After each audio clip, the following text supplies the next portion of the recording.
ধীরগতিতে পা ফেলে এগিয়ে আসছে ইচ্ছে, এক হাতে শাড়ির কুচি সামলে নিচ্ছে, অন্য হাতে ছোট পাথর খচিত পার্স, যা আলোয় ক্ষণিকের জন্য ঝলমল করে ওঠে। কপালে এখনও সূক্ষ্ম ভাঁজ, যেন কোনো চিন্তার ভার সে বহন করছে। তবে তার দৃষ্টি সামনের পথেই স্থির, আশপাশের কিছুই যেন এই মুহূর্তে তার খেয়ালে নেই। অন্যদিকে পকেটে হাত গুজে দাঁড়িয়ে থাকা নির্ঘাতক পুরুষটি স্থির দৃষ্টিতে তাকিয়ে আছে ইচ্ছের দিকে। গভীর, তীক্ষ্ণ চোখের সেই দৃষ্টি যেন কিছু খুঁজে বেড়াচ্ছে, কিংবা হয়তো কিছু নিশ্চিত করছে। কিন্তু ইচ্ছে এই নজরদারির কোনো খেয়ালই করছে না, আনমনে এগিয়ে আসছে ধূসরের পথেই। তবে শাড়ি ঠিক করা শেষ করে যেই ইচ্ছে চোখ তুলে সামনে তাকায় সেই মুহূর্তেই ধূসরের দৃষ্টির সঙ্গে ইচ্ছের দৃষ্টি মিলিত হয়। কিছুক্ষণ যেন সময় স্তব্ধ হয়ে যায়, চারপাশের সমস্ত কোলাহল থেমে গিয়ে কেবল তাদের মধ্যকার অদৃশ্য সংযোগটুকুই অনুভূত হতে থাকে। লাল রঙা সরু ঠোঁট দুটোতে এক অনির্বচনীয় হাসি ফুটে ওঠে ইচ্ছের, চোখের তারায় এক অনন্য দীপ্তি খেলে যায়। কোনো কিছু না ভেবেই দৌড়ে গিয়ে ধূসরকে জড়িয়ে ধরে, একেবারে শক্ত করে। সেই দাম্ভিক, আত্মবিশ্বাসী পুরুষটি, যে এতক্ষণ নির্লিপ্ততা ভঙ্গিতে দাঁড়িয়েছিল, সে এবার এক পা পেছনে নড়ে ওঠে। যেন ইচ্ছের স্পর্শ তার সমস্ত প্রতিরোধকে টলিয়ে দেয়, অথচ নিজেও বুঝতে পারে না এই মুহূর্তের অর্থ ঠিক কতটা গভীর। মুহূর্তের জন্য ধূসর হতবাক হয়ে যায়, কিন্তু ইচ্ছের উষ্ণ স্পর্শ তাকে স্থবির করে দেয়।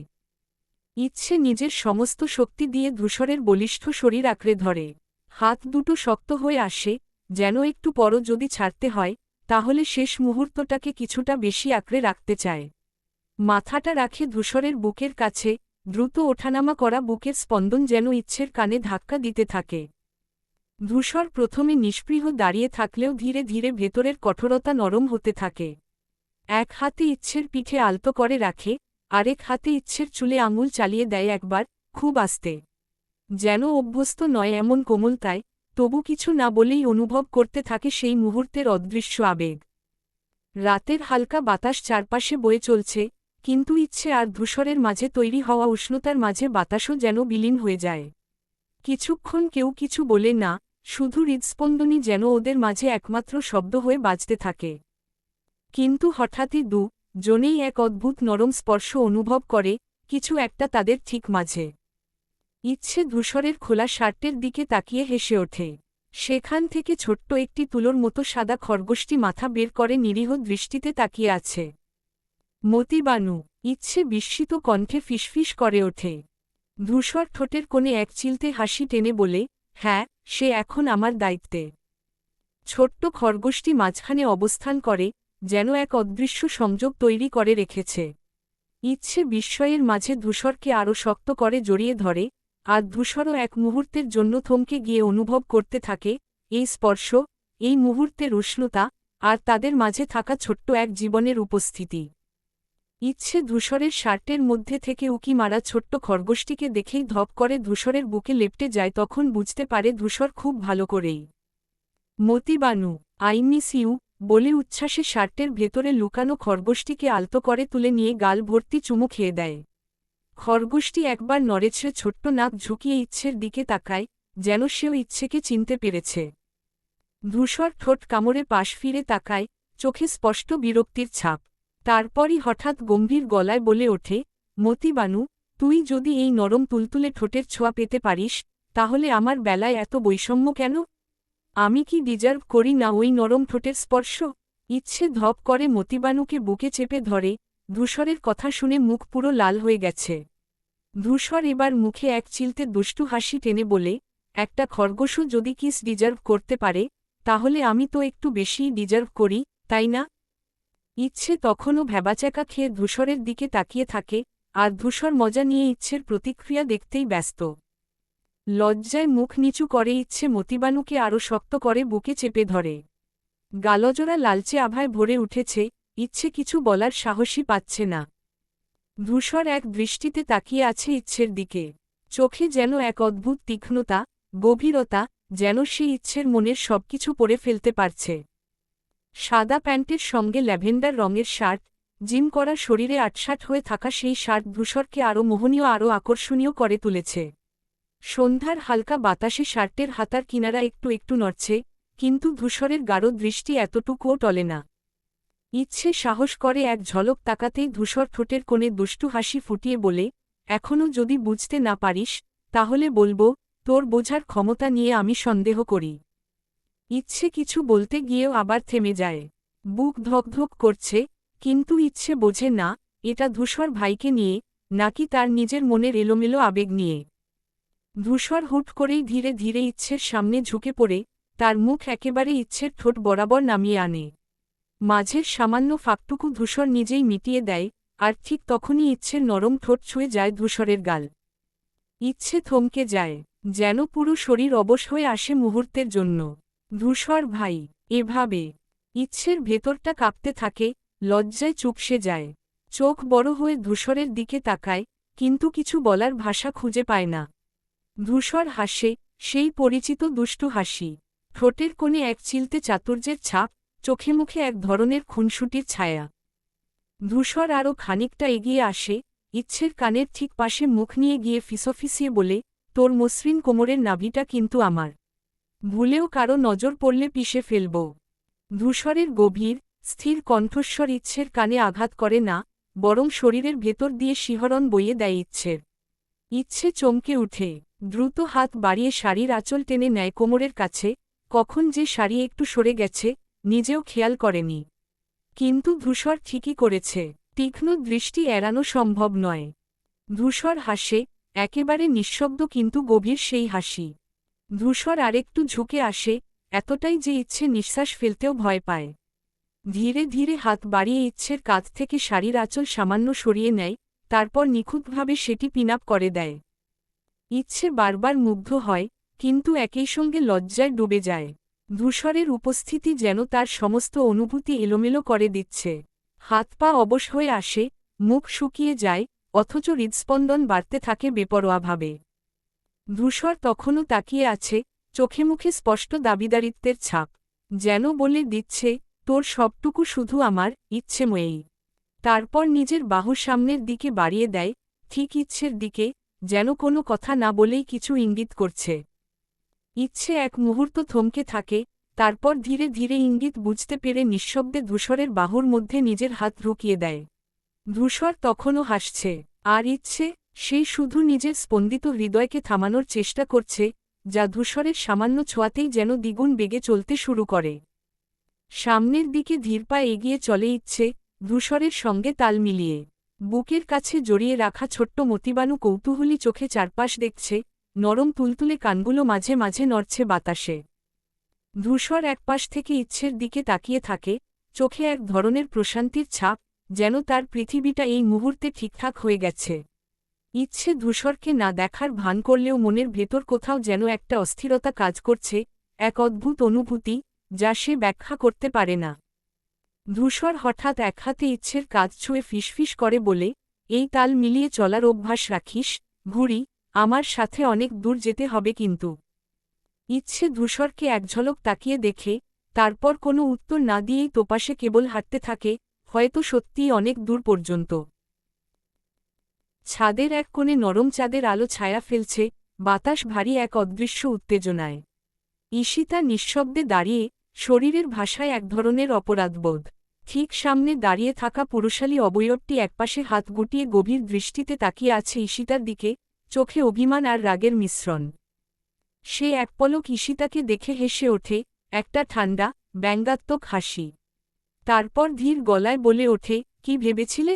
আমি কিছুই জানব না, একা একা ঘুরে বেড়াচ্ছ, আমার ফোন ধরছ না। দুই ভাই বোন মিলে আমাকে পাগল বানানোর প্ল্যান করেছ? ঈশিতা গলায় জমে থাকা শ্বাস নামিয়ে আনতে চেষ্টা করে, তবু তার কণ্ঠ কাঁপে, আমি কিন্তু কিছু করিনি, সারাক্ষণ ফোন করছিলেন। বিয়ে বাড়ি, এত লোকজন, কেউ শুনলে কেলেঙ্কারি হয়ে যেত না? ছায়ামানব ঈশিতার দিকে এক পা এগিয়ে আসে, ঈশিতার শ্বাস আটকে যায়। স্নায়ুর চাপ ধরে রাখতে না পেরে তৃণর দিকে দৃষ্টি সরিয়ে নেয়। কিন্তু সামনের ব্যক্তিটি ঈশিতার সেই দুর্বলতা ঠিকই ধরে ফেলে। ধীর কণ্ঠে, গভীরভাবে বলে, কেলেঙ্কারির ভয় করছ? নাকি অন্য কিছুর? তোমার চোখ তো অন্য কিছু বলছে, ঈশিতা। ঈশিতা চারপাশে তাকিয়ে দেখে, ছাদে এখনও নীরবতা। তবু একটা অস্থিরতা তার মধ্যে দোল খাচ্ছে। ফিসফিসিয়ে বলে, কেউ এসে পড়বে। যেতে দিন আমায়, পরে কথা বলি। তবে তৃণ ঈশিতাকে এত সহজে ছাড়ার জন্য আসেনি। ঈশিতার পথ আটকে দাঁড়িয়ে একদৃষ্টিতে চোখে চোখ রেখে বলে, তোমার পরীক্ষা শেষ হলেই আমি বিয়ে করব, নিজেকে তৈরি রেখো। ধূসর কিছু বলতে আসলেও আমি শুনব না কিছু। ঈশিতা হতভম্ব হয়ে তৃণর দিকে তাকিয়ে থাকে, মনে হয় কিছু একটা বলতে যাবে। কিন্তু তৃণ তখনই খেয়ালি কণ্ঠে যোগ করে, আর হ্যাঁ, যাওয়ার আগে গুনে গুনে 37টা চুমু খাবে। এইবার ঈশিতা চোখ বড় বড় করে ফেলে, যেন কানে ভুল শুনেছে। কিছুক্ষণ তো বোঝার চেষ্টা করে, তারপর রাগে গোজগোজ করতে করতে বলে, 37টা চুমু কেন? তৃণ নিঃশব্দে হাসে, ঈশিতার অপ্রস্তুত মুখের দিকে তাকিয়ে বলে, 37 বার কল ধরনি আর একবার মিশর কল, সব মিলিয়ে 37টা চুমু দিয়ে পাপ মোচন করো। ঈশিতা এবার রাগে অপমানে মুখ খুলে কিছু বলতে যাবে, কিন্তু তৃণ তখনই হেসে বলে, তাড়াতাড়ি চুমু দাও আর চলে যাও। দেরি করলে তোমারই সমস্যা, আমি তো এক পায়ের বদলে 2 পাই বিয়ে করতে রাজি। ঈশিতা এবার সত্যিই হাল ছেড়ে দেয়। রাগে, লজ্জায়, হাসিতে, ভালোবাসায় মিশে থাকা অনুভূতির একটা ঝড় যেন তার ভেতরে বইছে। ঈশিতার হাত পা ছড়িয়ে কাঁদতে ইচ্ছে হয়, কিন্তু পারে না। এই ছেলেটাকে হারানোর ভয়ে যেন সবকিছুকে ছাপিয়ে যাচ্ছে। আলিম মির্জা শুনশান রাস্তায় শালের গলা বাড়িয়ে নিঃশব্দে হেঁটে চলে, রাস্তার 2 ধারে নিস্তব্ধতা ঘনিয়ে আছে, মাঝে মাঝে হালকা বাতাস এসে শালের কোণা নাড়িয়ে দিচ্ছে। রাস্তার বাতিগুলোও যেন আজ ঝিমিয়ে পড়েছে। পেছনে তাকিয়ে নিশ্চিত হলেন, কেউ তাকে অনুসরণ করছে না। তারপর দ্রুত পা চালিয়ে একটি পুরনো ফাঁকা বাড়ির সামনে গিয়ে থামলেন।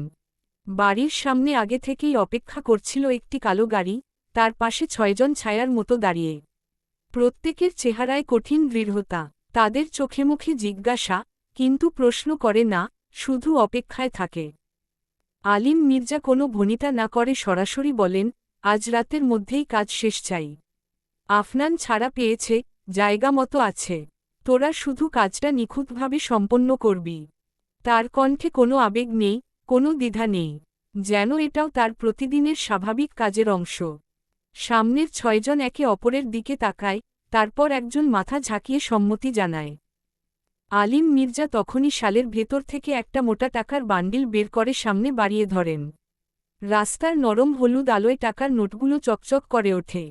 অর্ধেক এখন, বাকিটা কাজ শেষ হলে, কঠোর স্বরে বলেন তিনি। 6 জনের একজন টাকার বান্ডিল নেয়, বাকিরা চুপচাপ দাঁড়িয়ে থাকে। কোনো বাড়তি কথা নেই, কোনো অযথা প্রশ্ন নেই। রাতের নীরবতার মধ্যে শুধু একটাই সত্য দাঁড়িয়ে আছে, আজ রাতেই কিছু একটা ঘটতে চলেছে। আলিম মির্জা আর সময় নষ্ট করলেন না। টাকার বান্ডিল হস্তান্তর করেই দ্রুত পেছনে ফিরে হাঁটা ধরলেন। চারপাশ নিস্তব্ধ, কিন্তু তার মাথার ভেতর ছক আঁকা শেষ। ততক্ষণে তার গাড়ি এসে হাজির, আসার সময় হেঁটে আসলেও যাওয়ার সময় রেখেছে ভিন্নতা। আলিম মির্জা গাড়ির দরজা খুলে উঠে বসতেই ড্রাইভার কিছু জিজ্ঞাসা করার আগেই তিনি কড়া গলায় বলে উঠে, চলো, দেরি করো না। গাড়ি স্টার্ট নিতেই বাইরে তাকিয়ে শেষবারের মতো নিশ্চিত করলেন, কাজের নির্দেশ স্পষ্টভাবে দেওয়া হয়েছে। এবার আর কোনো ভুলের জায়গা নেই।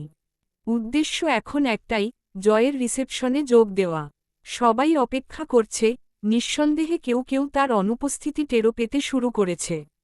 রাজনীতির দাপট সম্পন্ন ব্যক্তি, একজন প্রভাবশালী নেতা, নিজের বাড়ির ছেলের বিয়েতে যদি তিনি হাজির না থাকেন, তবে সন্দেহের দানা বাঁধতে দেরি হবে না।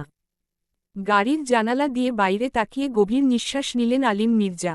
মুখে স্বাভাবিক গাম্ভীর্য, যেন কিছুই হয়নি, যেন তিনি শুধুই আরেকজন অতিথি, যার উপস্থিতি আজকের রাতে অত্যন্ত জরুরি। কিন্তু বাস্তবে, এই রাত্রির ছায়ায় এক ভয়ঙ্কর খেলা শুরু হয়ে গেছে, একটি পরিকল্পনা, যার পরিণতি বদলে দিতে পারে অনেক কিছু। রিসেপশনের আয়োজন একেবারে রাজকীয়। আলো ঝলমলে পরিবেশ, চারপাশে সাজসজ্জার বাহার, আর তার সঙ্গে তাল মিলিয়ে উচ্চস্বরে বাজছে গান। অতিথিদের হৈ হুল্লোড়ে চারপাশ মুখরিত, কেউ নাচছে, কেউ বা একসঙ্গে বসে গল্পে মেতে উঠেছে। বড়রা সামনের সারিতে আয়েশ করে বসে অনুষ্ঠান উপভোগ করছেন। এরই মধ্যে এক কোণে ইনান, রিসাদ আর কয়েকজন বন্ধু মিলে নিজেদের মতো ব্যস্ত। তানহা পাশে দাঁড়িয়ে ইনানকে খোঁচা দিয়ে বলে উঠল, দোস্ত, আমি কিন্তু আজ বেশ এক্সাইটেড। ইচ্ছেকে আজকে মানিয়েই ছাড়বি কিন্তু। ইনান হেসে কিছু বলার আগেই রিসাদ আর অন্যরা নিজেদের আলাপে ডুবে যায়। কেন এমনটা করল অজানা।